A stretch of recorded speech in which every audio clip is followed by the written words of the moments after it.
Olá, meus amigos, aqui é a Jéssica e eu estou muito animada para dar as boas-vindas ao nosso primeiro Clube do Livro aqui no YouTube. E se você está aqui é porque ama histórias, quer se inspirar e quem sabe transformar um pedacinho de sua vida através dos livros. Esse vai ser o nosso espaço para mergulhar em mundos incríveis, rir, refletir e crescer juntos. Então pegue uma xícara de café ou chá, o que você ama, e vamos começar. Hoje vamos abrir o primeiro capítulo de A Descobertas das Bruxas, de Deborah Harkness. Esse livro é uma mistura deliciosa de magia, história, romance e mistério. É perfeito para quem quer escapar da rotina e se jogar em um universo onde bruxas, vampiros e demônios vivem escondidos entre nós. Mas, mais do que isso, é uma história sobre autodescoberta, coragem e abraçar quem você realmente é. E vocês sabem que eu amo qualquer coisa que nos empurre a ser mais autênticos, não é mesmo?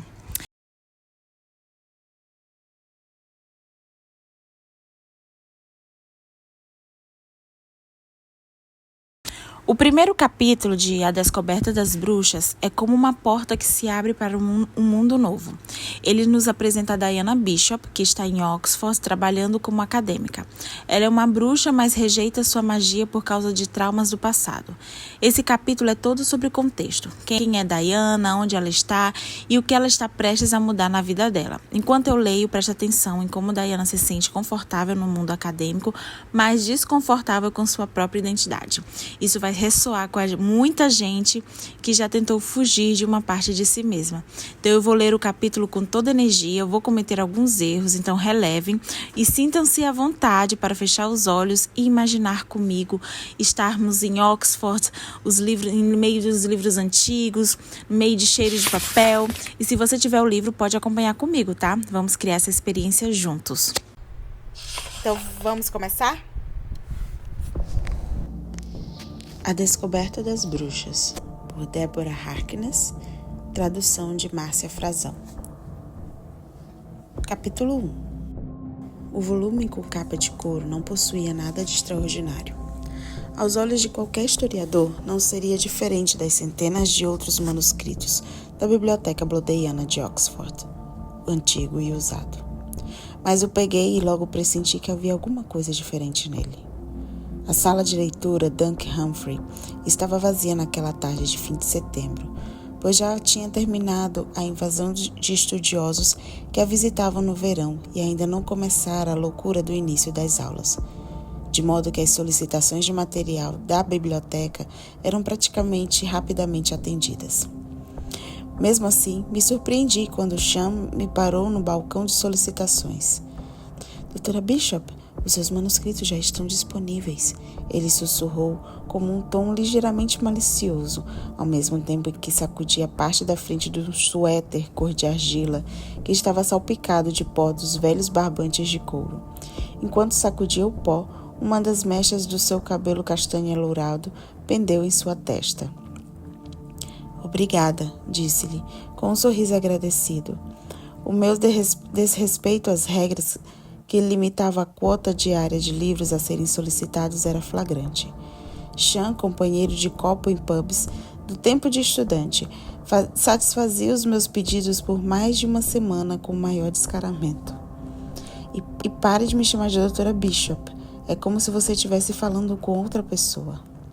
Ele riu e deslizou os manuscritos, todos com aquelas belas amostras de ilustrações alquímicas das coleções da biblioteca sobre o tampo desgastado de uma escrivaninha de carvalho e devidamente protegidos por uma grossa pasta de papel cartão.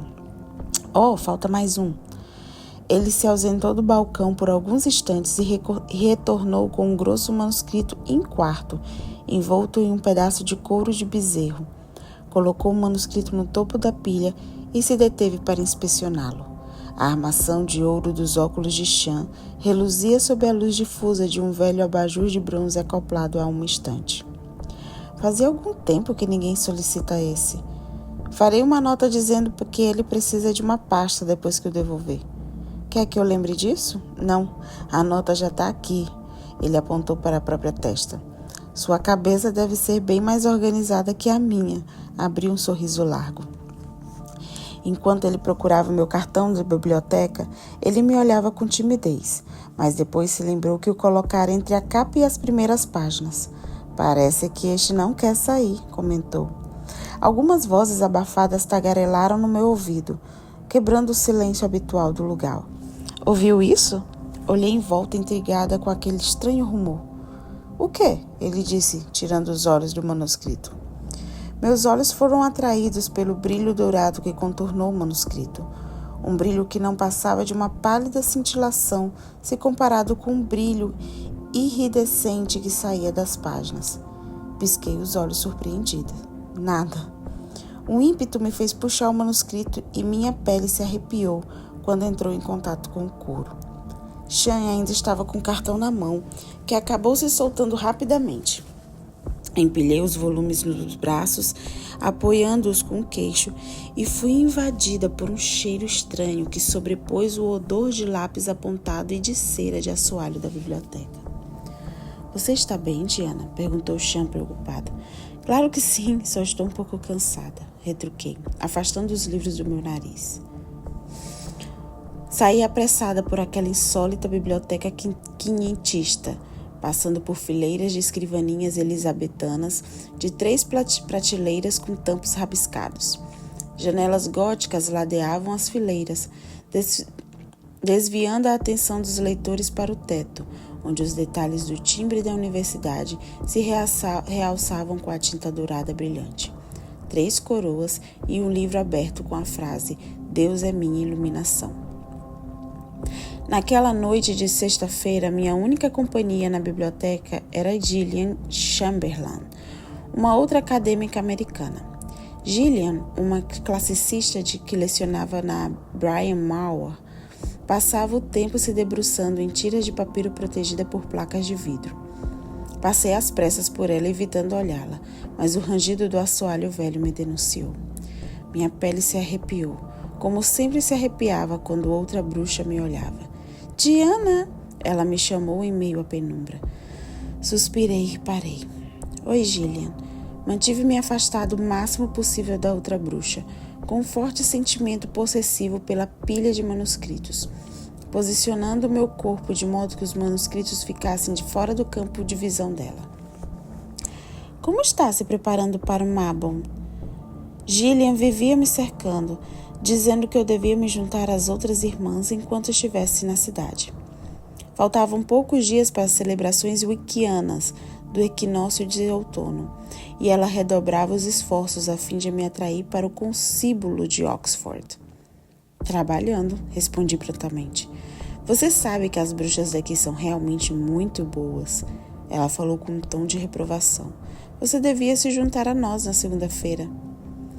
Obrigada pelo convite, vou pensar a respeito, eu disse, já me dirigindo para Selder End, um arejado anexo do século XVII perpendicular ao eixo principal da Duke Humphrey.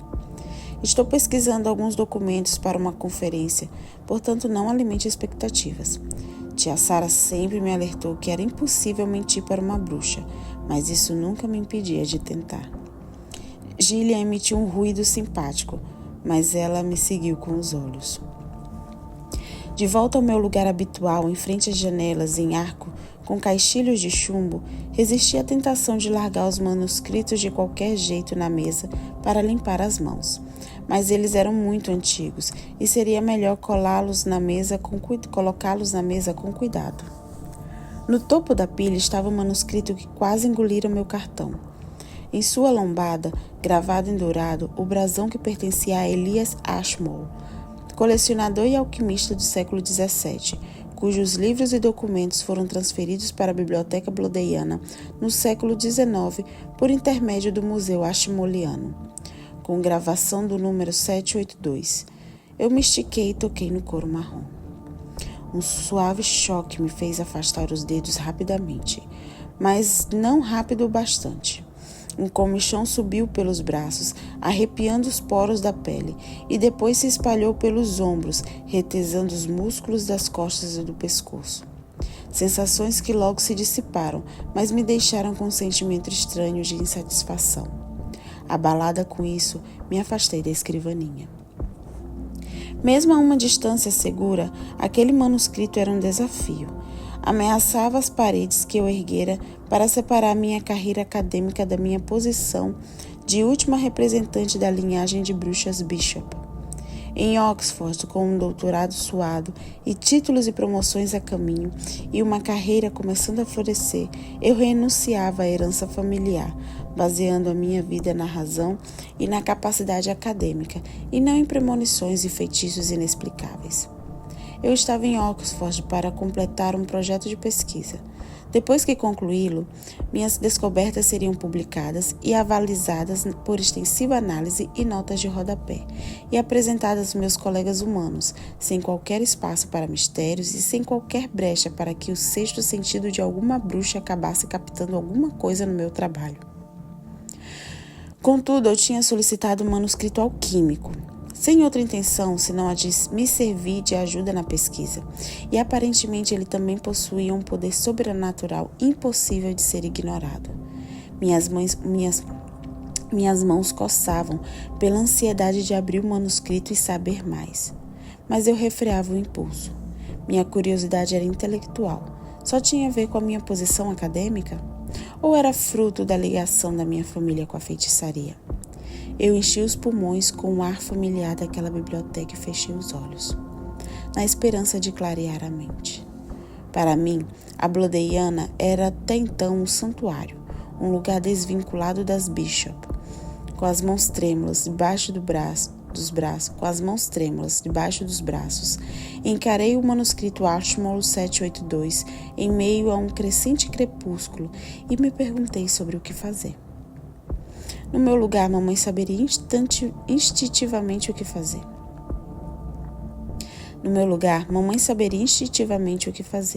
As bruxas da família Bishop eram em sua maioria talentosas, mas Rebecca, minha mãe, era especial. Todos diziam isso.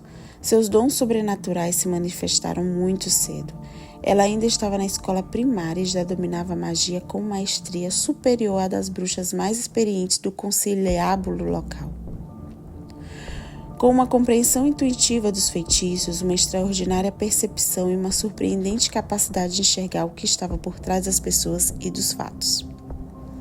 Tia Sara, irmã caçula da mamãe, também era uma bruxa habilidosa, e se bem que com talentos mais comuns, mãos hábeis para as poções e um perfeito domínio da herança de feitiços e encantamentos da feitiçaria tradicional. Claro que meus colegas historiadores desconheciam a história da minha família, mas em Madison, uma cidade distante do interior de Nova York, onde passei a viver com tia Sara desde os meus 7 anos, a família Bishop era conhecida por todos. Após a Guerra Revolucionária, meus ancestrais se mudaram de Massachusetts. Na ocasião, já tinha se passado mais de um século desde a execução de Bridget Bishop em Salem. Nem por isso os falatórios e as fofocas deixaram de seguir a família até a nova terra. Depois de se mudarem e se estabelecerem em Madison, as Bishops tiveram que se esforçar muito para mostrar o quão útil podia ser a presença de bruxas na vizinhança, curando os doentes e prevendo as condições climáticas. Com o tempo, a família criou raízes na comunidade, raízes que, de tão profundas, resistiam às inevitáveis crises da superstição e do medo humano. Mas mamãe era curiosa em relação ao mundo, e isso acabou por levá-la para além da segurança de Madison. Primeiro ela foi para Harvard, onde ela conheceu um jovem feiticeiro chamado Stephen Proctor. Ele também tinha uma longa linhagem mágica e queria uma experiência de vida longe da história e da influência da família da Nova Inglaterra. Rebecca Bishop e Stephen Proctor formavam um casal encantador, com a franqueza tipicamente americana de mamãe, fazendo um contraponto para um jeito mais formal e antiquado de papai. Eles se tornaram antropólogos e mergulharam nas culturas e crenças estrangeiras, compartilhando ao mesmo tempo as paixões intelectuais e a devoção que nutriam um pelo outro. Depois que asseguraram uma posição acadêmica para lecionar, mamãe na universidade onde estudara e papai na Wesley College, os dois saíram em viagem de pesquisa e acabaram formando uma família em Cambridge. Guardo poucas lembranças da minha infância, mas sempre vividas e surpreendentemente claras. Lembranças que representam meus pais. A sensação do veludo cotelê nos cotovelos de papai, o aroma de lírio do vale do perfume de mamãe, o tilintar das taças de vinho nas noites de sexta-feira depois que me colocavam para dormir e jantavam à luz de velas.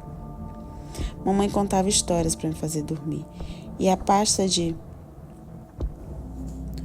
couro marrom de papai fazia barulho quando ele a jogava na porta da entrada.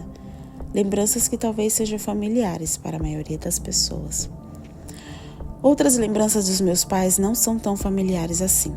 Parece que mamãe nunca lavava as roupas, mas as minhas estavam sempre limpas e bem passadas. Os bilhetes de permissão para passear no zoológico que eu esqueci em casa sempre apareciam na minha carteira justamente na hora em que a professora chegava para pegá-los. E mesmo quando o gabinete de papai estava muito bagunçado, geralmente era como se tivesse sido bombardeado, quando eu entrava lá para dar um beijo de boa noite, na manhã seguinte tudo parecia... E mesmo que o gabinete de papai estava muito bagunçado, geralmente era como se tivesse sido bombardeado, quando eu entrava lá para dar um beijo de boa noite, na manhã seguinte tudo parecia impecavelmente arrumado. No jardim de infância, perguntei à mãe da minha amiga, Amanda, por que se preocupava tanto em lavar a louça com água e sabão, se bastava colocar tudo dentro da pia, estalar os dedos e sussurrar umas poucas palavras. A senhora Schmidt riu da minha estranha ideia sobre os trabalhos domésticos, mas com os olhos já nublados pela confusão. Naquela noite, meus pais me aconselharam a tomar cuidado com o que falasse de magia e com quem falava. Mamãe explicou que os humanos eram muito mais numerosos e se sentiam ameaçados com nosso poder, temendo que isso fosse a maior força terrena. Na ocasião, não tive coragem de confessar que a magia, especialmente a da minha mãe, também me apavorava. Durante o dia, mamãe se parecia com qualquer outra mãe de Cambridge, um pouco despenteada, desorganizada e perpetualmente esgotada pelas pressões da casa e do trabalho. Cabelo louro no corte da moda, embora com roupas que tinham parado em 1977. Longas saias rodadas, calças e camisetas largas, blazer e roupas masculinas iguais às da Annie Hall, tudo adquirido nos muitos brechós de Boston. Nela não havia nada que nos fizesse olhar duas vezes para ela na rua ou no supermercado. Nela não havia nada que nos fizesse olhar duas vezes para ela na rua ou no supermercado. Na privacidade da nossa casa, com as cortinas fechadas e portas trancadas, mamãe se transformava em outra pessoa. Seus movimentos eram seguros e confiantes, tranquilos e equilibrados. Às vezes ela parecia flutuar. Quando andava pela casa cantando e recolhendo livros e bichinhos de pelúcia, pouco a pouco a face de mamãe se transfigurava em algo sobrenatural e lindo. Quando a magia a iluminava, era impossível deixar de olhá-la. Mamãe tem fogos de artifício dentro dela. Era assim que papai explicava o fenômeno, com um sorriso largo e indulgente. Mas aprendi que tais fogos não eram apenas brilhantes e vibrantes, eram fogos imprevisíveis e também podiam assustar e amedrontar. Uma noite papai estava fora para uma palestra e mamãe resolveu polir a prataria e acabou hipnotizada por uma tigela de água que estava em cima da mesa de jantar.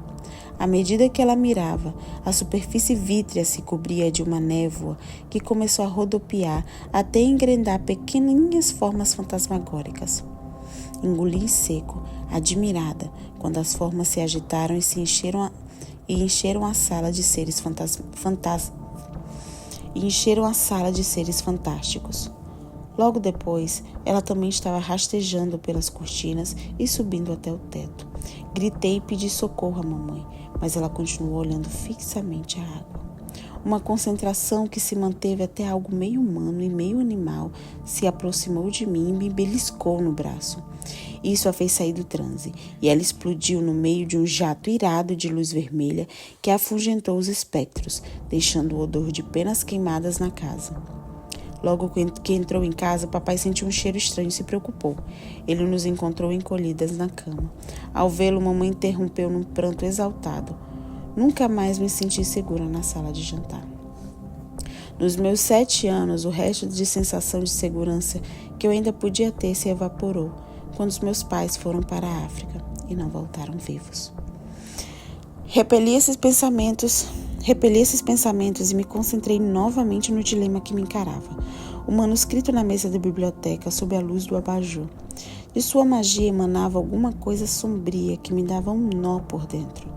Encostei os dedos naquele couro. Macio. Dessa vez, a sensação de arrepio se tornou familiar. Lembrei vagamente de uma experiência parecida que tive no dia ao folhear alguns documentos no gabinete do meu pai. Eu me afastei resolutantemente daquele volume envolto em couro e me voltei para algo mais racional. Procurar uma lista de textos alquímicos que tinha feito antes de deixar New Haven. Encontrei em cima da minha mesa, junto aos documentos soltos, cartões, recibos, lápis, canetas e mapas da biblioteca, organizada com primor pela coleção e pela numeração que um funcionário deu aos textos à medida que entravam na biblioteca Bloodeiana. Eu vinha trabalhando metodicamente nessa lista desde a minha chegada algumas semanas antes. A descrição do manuscrito Ashmole 782, copiada no catálogo, dizia o seguinte: Antropologia ou um tratado com uma breve descrição do homem em 2 partes, uma anatômica, outra psicológica. Como a maioria das obras estudadas por mim, não havia nada no título que realmente indicasse o conteúdo. Meus dedos poderiam me revelar o que havia dentro do livro, sem mesmo abri-lo. Tia Sara sempre usava os dedos para ver o que havia dentro de um envelope de correspondência antes de abri-lo, para ver se era alguma conta que não queria pagar. Dessa forma, podia alegar desconhecimento na chegada de uma segunda via e, quando ela já tivesse o dinheiro, para pagar a conta de luz, por exemplo. Os números dourados da lombada piscavam. Sentei-me para ponderar as opções. Ignoro a magia, abro o manuscrito e o leio, como qualquer acadêmica humana, ou ponho o volume enfeitiçado de lado e dou no pé. Sara daria um risinho se soubesse do meu embaraço. Ela sempre frisou que os meus esforços para manter a magia à distância eram inúteis, mas é o que eu venho fazendo desde o funeral dos meus pais. Lembro que entre os convidados algumas bruxas me observavam dos pés à cabeça, enquanto me davam tapinhas de estímulo. Atrás de sinais que indicassem que o sangue de Bishop e dos Proctor corria nas minhas veias, prevendo que em algum tempo depois eu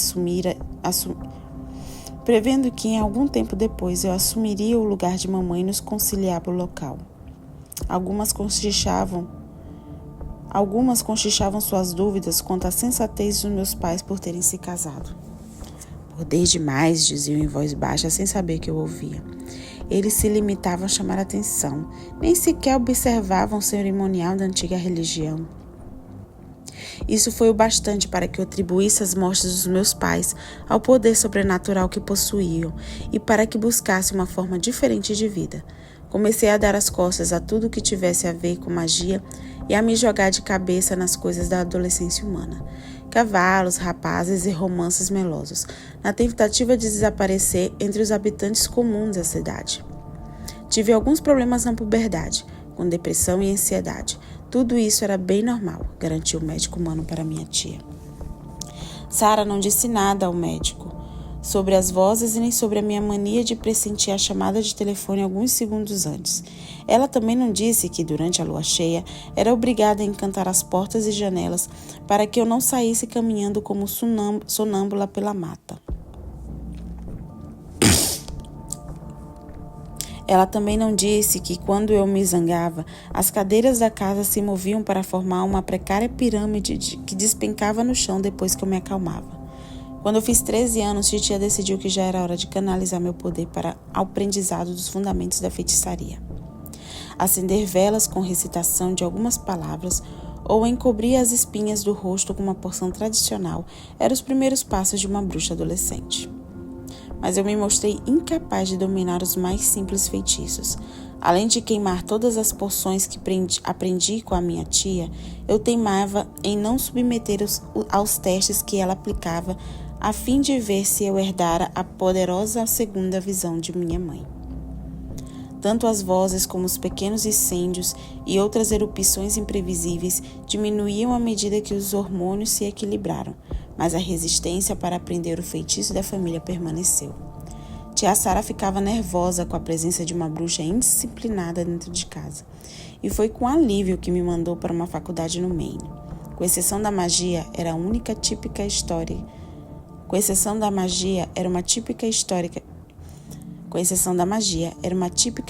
de crescimento.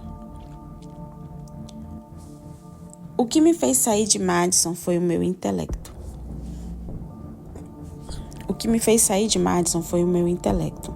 A precocidade intelectual me levou a falar e aprender a ler mais cedo do que qualquer criança da minha idade.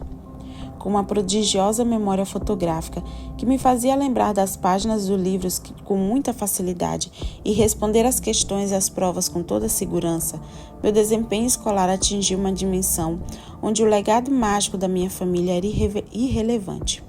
Pulei os últimos anos do secundário e entrei na faculdade aos 16 anos. Na faculdade, tratei de encontrar um lugar no departamento de teatro.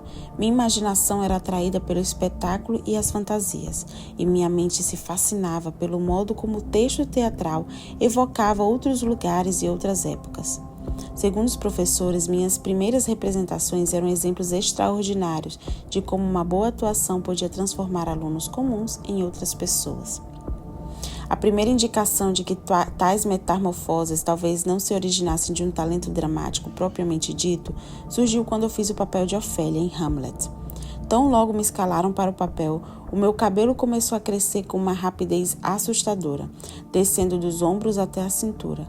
Eu ficava sentada à beira do lago da faculdade por horas a fio, irresistivelmente atraída pelo brilho da superfície, com meus cabelos esvoaçando ao redor. O rapaz que fazia o papel de Hamlet foi pego pela ilusão e tivemos um caso apaixonado, se bem que perigosamente volátil. Entrei lentamente na loucura de Ofélia e arrastei comigo o resto do elenco. O resultado podia ter sido uma encenação eletrizante, mas cada novo personagem trazia novos desafios. No meu segundo ano de faculdade, a situação tornou-se insuportável, quando me escalaram para representar a Annabella na peça Pena que Ela Seja uma Prostituta, de John Ford. Tal como a personagem, eu atraí um séquito de admiradores devotados, nem todos humanos, que me seguiam pelo campus. Quando eles se recusaram a me deixar em paz depois que fechou a cortina, ficou claro que não seria possível controlar o que era liberado. Eu não sabia ao certo se a magia interferiria mesmo na minha atuação e não tinha a menor vontade de saber. Então cortei o cabelo, bem curto, deixei de usar saias esvoaçantes e blusinhas decotadas, substituindo-as pelas blusas pretas de gola rolê, as calças de caqui e os mocassins que as sissudas e ambiciosas estudantes de direito calçavam. Um excesso de magia me levou ao atletismo. Depois de deixar o departamento de teatro, tentei diversas cadeiras em busca de um campo de estudo cuja racionalidade não deixasse o menor espaço para a magia. Faltava-me precisão e paciência para a matemática e foram desastrosos meus esforços no campo da biologia, tanto nas provas escritas como na prática de laboratório. No final do segundo ano, a burocracia da faculdade me intimou a optar por uma cadeira, ou pensar na possibilidade de enfrentar 5 anos de estudo sem cadeira definida. Um programa de estudos durante as férias na Inglaterra me ofereceu uma oportunidade de ficar mais longe possível dos assuntos das Bishops. Eu me apaixonei por Oxford, pelo suave brilho de suas ruas pela manhã. Os cursos de histórias incluíam façanhas de reis e rainhas, e as únicas vozes na minha cabeça eram dos livros escritos no século XVI e XVII. Tudo isso inteiramente atribuído à boa literatura. E o melhor é que ninguém me conhecia na universidade. E se naquela cidade haviam bruxas, naquele verão elas estavam bem longe de lá. Retornei ao meu país e declarei à burocracia da faculdade que queria estudar História. Frequentei todos os cursos requeridos em tempo recorde e me graduei com louvor antes de completar 20 anos. Depois resolvi fazer um doutorado, e minha primeira opção no leque de programas possíveis foi Oxford. Eu me especializei em História da Ciência, concentrando as pesquisas no período em que a ciência suplantou a magia. quando a astrologia e a caça às bruxas deram lugar a Newton e as leis universais, a busca por uma ordem.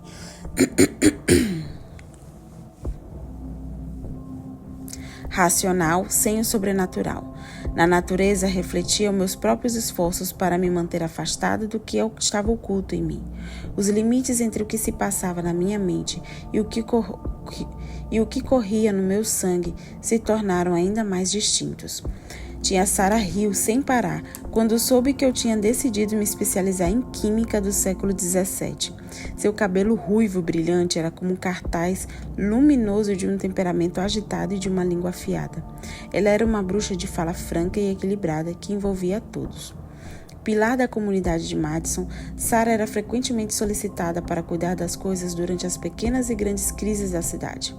Na ocasião, mantínhamos um ótimo relacionamento, já que eu não precisava me sujeitar a doses diárias de observações mordazes que ela fazia sobre a fragilidade e a inconsistência dos humanos.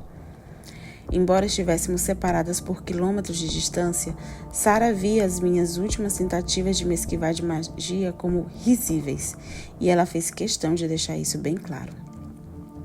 A alquimia não é estranha para nós, disse. Há muita magia nela. Não há, protestei com veemência.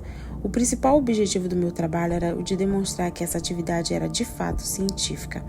A alquimia demonstra o crescimento da experimentação, não é uma busca por um elixir mágico que leva ao ouro e à imortalidade das pessoas. Se você acha, disse Sarah em tom de dúvida, mas é um tema muito estranho para ser escolhido por alguém que procura agir como humano.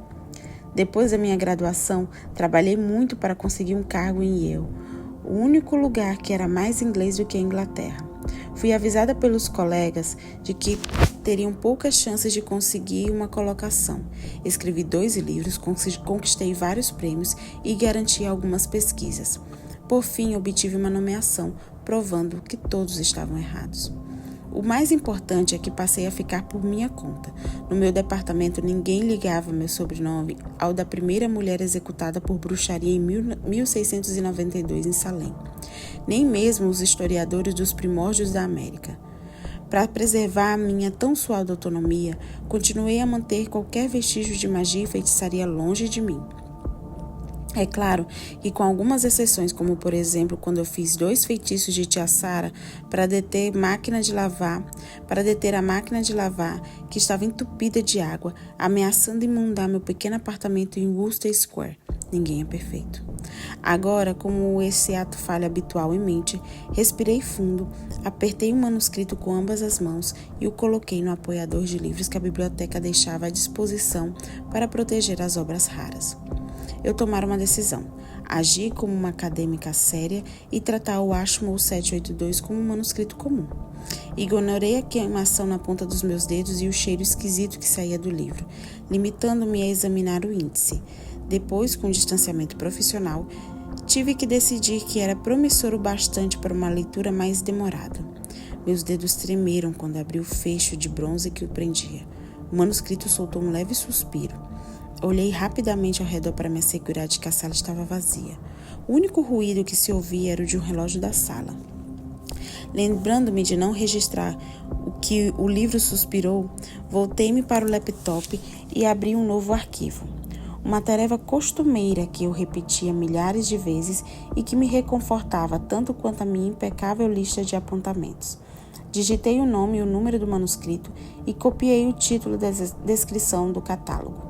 Descrevi detalhadamente o tamanho e a encadernação. Só faltava abrir o manuscrito. Mesmo com o fecho aberto, tive dificuldade de virar a capa. Era como se tivesse coladas à página. Resmunguei baixinho e deixei a mão sobre o couro Resmunguei baixinho e deixei a mão sobre o couro por um momento, porque o Ashmole 782 só precisava de uma chance para me conhecer. Deixar a mão acima de um livro não era um ato mágico. A palma da minha mão formigou. Bem mais do que a minha pele formigava quando alguma bruxa olhava para mim, e a atenção do manuscrito se dissipou. Depois disso foi fácil virar a capa. A primeira página era de papel grosso, a segunda era realmente pergaminho, e nela se lia antropologia, ou um tratado com uma breve descrição do homem, na caligrafia de Ashmole. As letras caprichadas e redondas me eram familiares, quase como o meu próprio roteiro. A continuação do título eram duas partes, uma anatômica, outra psicológica. Tinha sido escrito a lápis por uma mão. Isso também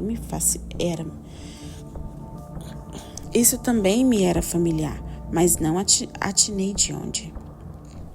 Um toque na escrita poderia me dar uma pista, mas isso contrariava as regras da biblioteca e me impossibilitaria documentar a informação colhida pelos meus dedos. Então fiz algumas notas no arquivo do computador a respeito do uso da tinta e do lápis e da diferença de caligrafias e das possíveis datas das inscrições. Quando virei a primeira folha, o pergaminho mostrou-se extraordinariamente pesado e emanou um cheiro esquisito. Não era simplesmente um cheiro de coisa velha, era algo mais. Uma mistura de mofo e almíscar, difícil de nomear. Percebi imediatamente que 3 folhas tinham sido engenhosamente tiradas do livro. Pelo menos ali estava algo fácil de descrever. Digitei. No mínimo 3 folhas removidas por meio de régua ou tesoura. Inspecionei a lombada do manuscrito, mas não consegui saber se faltavam outras páginas. Quanto mais perto o pergaminho ficava do meu nariz, mais o manuscrito me distraía com seu poder e cheiros estranhos. Eu me voltei para a ilustração da página anterior às que faltavam. Na imagem, uma criancinha flutuava dentro de um jarro de vidro claro. Ela segurava uma rosa de prata com uma das mãos e uma rosa de ouro com outra. Nos seus pés havia pequenas asas e dos seus longos e negros cabelos corria um líquido vermelho. Embaixo, uma legenda em tinta preta esclarecia a ilustração representava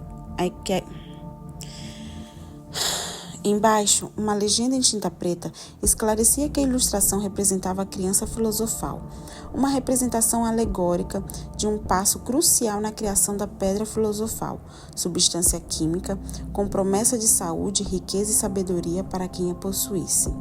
As cores eram luminosas e o trabalho incrivelmente bem preservado. No passado, alguns artistas misturavam pó de pedras preciosas às tintas para obter cores de maior intensidade. A ilustração tinha sido feita por um verdadeiro artista. Coloquei as mãos debaixo das coxas, a fim de não tocar na ilustração e adquirir mais informações. Acontece que o artista se equivocara nos detalhes. Mesmo com um talento evidente, o jarro de vidro teria que estar voltado para cima e não para baixo.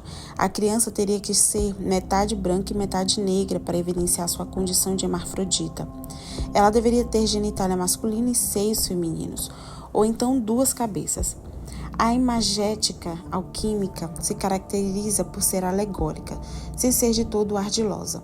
Eu então a tinha escolhido como tema de estudo na esperança de encontrar padrões que a deixassem transparecer uma abordagem lógica e sistemática da transformação química no período que aconteceu a tábua periódica dos elementos.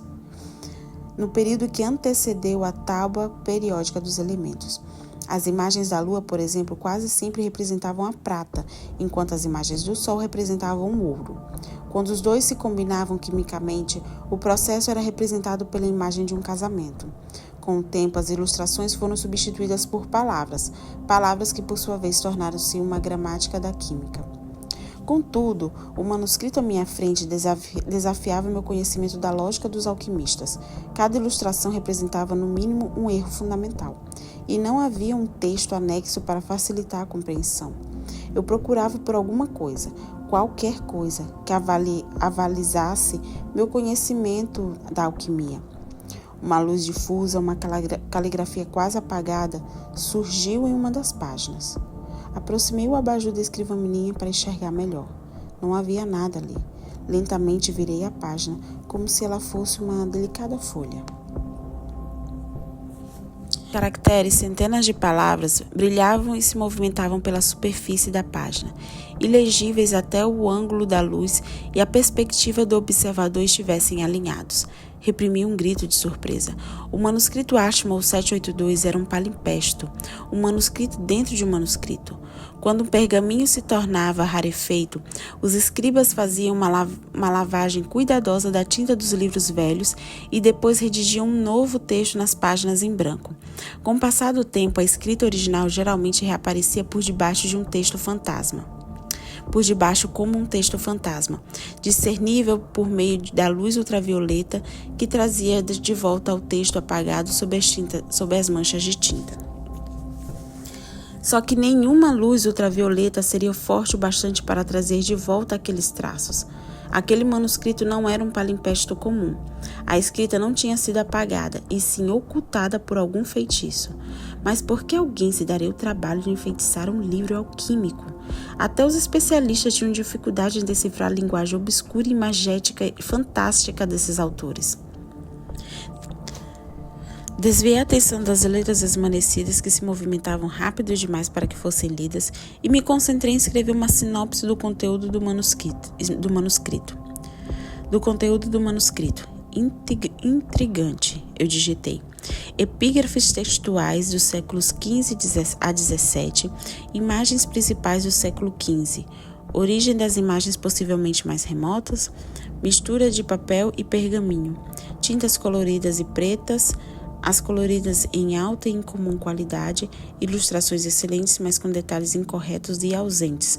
Retratam a criação da pedra filosofal. Nascimento, criação, morte, ressurreição, transformação alquímica. Uma cópia confusa de um manuscrito mais antigo, um livro estranho e repleto de anomalias. Meus dedos hesitaram sobre o teclado. Quando uma informação não se encaixava com o já sabido, os acadêmicos optam por uma entre duas alternativas. Ou deixavam a informação que não esclarece as teorias em questão de lado, ou se concentravam intensa e minuciosamente a fim de aprofundar no mistério. Se o livro não tivesse enfeitiçado, eu poderia optar pela segunda alternativa, mas já estava enfeitiçado. Tendi a optar pela primeira alternativa. Em caso de dúvida, geralmente os acadêmicos adiam a decisão. Digitei a frase final ambivalente. Precisa de mais tempo? Talvez uma consulta mais tarde? Prendi o fôlego e fechei a capa, com muito cuidado. As correntes mágicas ainda franjavam o manuscrito, particularmente vigorosas em volta do fecho. Aliviada por ter fechado o Ashmole 782, ainda o observei por alguns segundos. Meus dedos estavam ansiosos para tocar novamente aquele couro marrom, mas dessa vez me contive, da mesma forma que tinha me contido para não tocar na inscrição e nas ilustrações, de modo a obter mais do que qualquer historiador humano poderia obter com legitimidade. Tia Sara sempre dizia que a magia é um dom. Nesse caso, eu era ligada por laços mágicos às bruxas Bishops que me antecederam. Bruxas que pagaram preço pela prática dos poderes mágicos que herdaram e pelos feitiços e encantamentos, um preço que as fez guardar a arte com muito zelo. Ao abrir o Ashmole 782, eu também abri uma fenda no muro que separava a magia do meu mundo acadêmico. Mas de volta ao lado certo, me senti ainda mais determinada a continuar nesse lado. Guardei o computador e as notas e coloquei o Ashmole 782 no fundo da pilha dos manuscritos com muito cuidado. Providencialmente, Gillian não estava na sua escrivaninha, se bem que seus papéis ainda estavam espalhados por lá. Talvez ela planejasse trabalhar até tarde e tivesse saído para tomar uma xícara de café. Acabou? Perguntou Sean quando cheguei à mesa dele. Ainda não. Quero reservar os 3 de cima para segunda-feira. E o quarto? Já terminei com ele. Respondi abruptamente, entregando-lhe o manuscrito. Pode mandá-lo de volta às prateleiras. Sean dispôs o material em cima de uma pilha de devoluções que já estava organizada e me acompanhou até a escada, onde se despediu e desapareceu por trás da porta de vai-vem. A esteira que levaria o Ashmole 782 de volta às entranhas da biblioteca tiniu. Eu quase me virei para detê-la, mas deixei para lá. Já estava com a mão pronta para abrir a porta da entrada do térreo. Já estava com a mão pronta para abrir a porta de entrada no térreo, quando o ar ao redor começou a pesar, como se a biblioteca estivesse me espremendo. O ambiente brilhou por uma fração de segundo, tal como as páginas do manuscrito havia brilhado na mesa de chão, causando-me um tremor involuntário e arrepiando os pelos dos meus braços.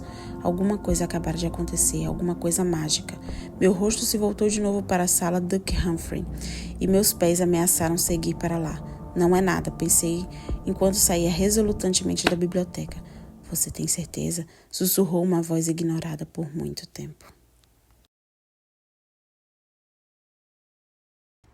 Nossa, que jornada esse primeiro capítulo, né? Eu estou tão animada para continuar esse clube do livro com vocês. A descoberta da bruxa é só o começo e eu prometo que vamos nos divertir, aprender e crescer juntos. Para o próximo episódio, vamos ler o capítulo 2. Então, pegue seu livro, leia comigo e venha preparado para mais conversa boa. Antes de ir, 3 coisas. Se inscreva no canal, ative o sininho para não perder nenhum episódio. Deixe um comentário com suas reflexões sobre o capítulo. Eu leio tudo e vou responder o máximo que puder. E compartilhe esse episódio com um amigo que ama livros e precisa de um empurrãozinho para abraçar quem ele é. Lembrem-se, você não precisa ser bruxa para ter magia dentro de você. Sua magia é sua coragem, sua história e sua vontade de mudar. Então conte 4, 5, 3, 2, 1 e comece a descobrir seu próprio manuscrito encantado. Te vejo no próximo episódio. Até lá, sejam gentis consigo mesmos e sigam em frente.